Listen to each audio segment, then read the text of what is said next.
মুর্শিদাবাদের শামশেরগঞ্জ ব্লকের ধুলিয়ানের ছেলের অসাধারণ এক নাটক। জাকাতের টাকা কাদের হক। ধুলিয়ানের ছেলে দাউদ হোসেন পরিচালিত ও অভিনীত জাকাত।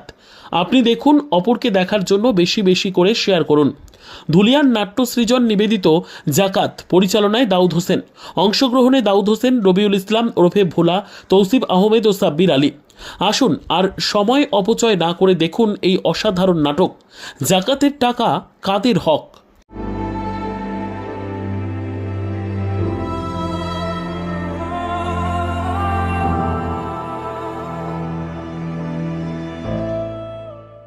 ঢাল মা ঢাল।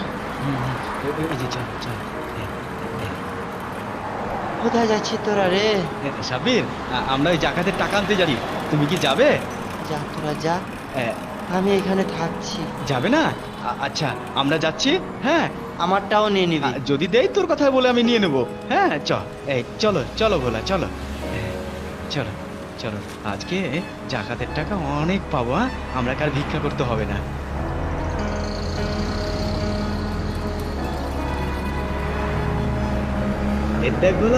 কত বড় বাড়ি রে, অনেক টাকা পাবো। গেটটা কত বড় রে, আবে সোনার মতন রে, খোল চকচক করছে রে। গেটটা খুল না।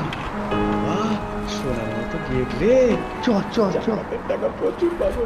আমরা আর ভিক্ষা করতে হবে না।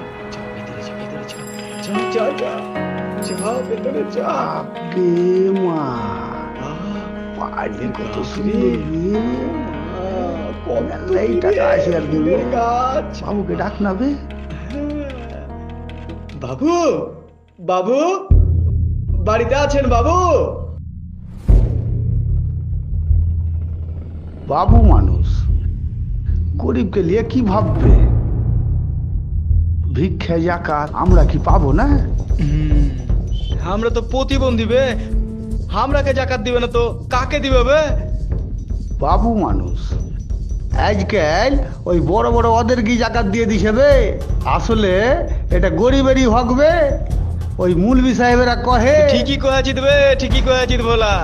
আমিও শুনেছি মৌলভী সাহেবের মুখে গরিব প্রতিবন্ধীদেরকে নাকি জাকাত দেওয়া দরকার। তারপরে মাদ্রাসা এসবগুলো তো আছে, কিন্তু হকদারি হচ্ছে এই প্রতিবন্ধী ন্যাংরারাই। ঠিক আছে, আমরা কি দেওয়া দরকার জাকাতের টাকা বে? আর একবার ডেকে দেখি। বাবু আছেন? বাবু আর আসবে না। বাবু বাড়িতে আছেন? কথা কহিস না বে, বাবু পাঠিয়ে দেবো পাঠিয়ে দেবো। আসসালামু আলাইকুম। ওয়ালাইকুম আসসালাম, ওয়ালাইকুম আসসালাম। বাবু, আমরা তো গরিব মানুষ, গরিব প্রতিবন্ধী অসহায় মানুষ। আপনার কাছে জাকাতের জন্য এসেছি, জাকাতের টাকার জন্য।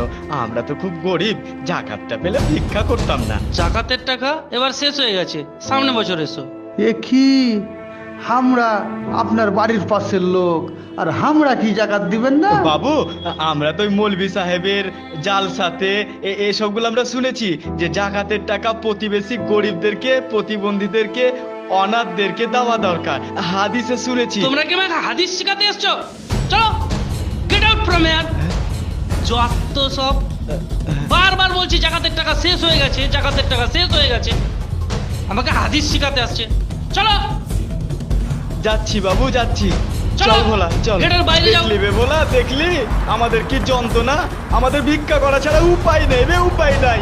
একদম আসবে না আমার বাড়ির সামনে। চলো এখান থেকে বেরো। 2000 এসছে আমার সামনে। কাকে জাকাত দেবো না দেবো সেটা আমি বুঝবো, তোমাদের কি তাতে? জাকাতের টাকা দিলি না তো তোর ধনে ছাই পড়বে। যত সব চলে আসছে এখানে, কোথা থেকে যে সব চলে আসে। দেখলি বে ভোলা, দেখলি এই ন্যাংরা লুল্লা অসহায় মানুষদের সমাজে কোনো দাম নেই। এই কোটিপতি লোকের জন্যই তো আমরা ভিখারি থেকেই যাচ্ছি। আরে এতদিনে বুঝতে পারছি দেশে সালা ভিখারি কেন এত দিন দিন বেড়ে যাচ্ছে। কারণ এই জাকাতের টাকাগুলো যদি দিত তাহলে ভিখারি তো কমতো। আর জাকাত দিচ্ছে না বলে দিনের পর দিন অলিতে গলিতে, রাস্তায় ঘাটে, বাগানে সব জায়গায় ভিখারি। তাই ভিখারি দিন দিন বাড়ছে। হাদিসে তো শুনেছি বে, মৌলভী সাহেবেরা কহে এই প্রতিবন্ধী গরিব অসহায়দেরকে জাকাত দেওয়া দরকার বে। জাকাতের টাকা যদি ঠিক মতো দিত আল্লাহ তাহলে কি আমরা ভিক্ষা সুবুদ্ধি করে দাও, দিতে হতো? সুবুদ্ধি দাও। চল ভাই চল, আমরা ওই ভিক্ষা করেই খাই, যত সব ভিক্ষা করেই খাই।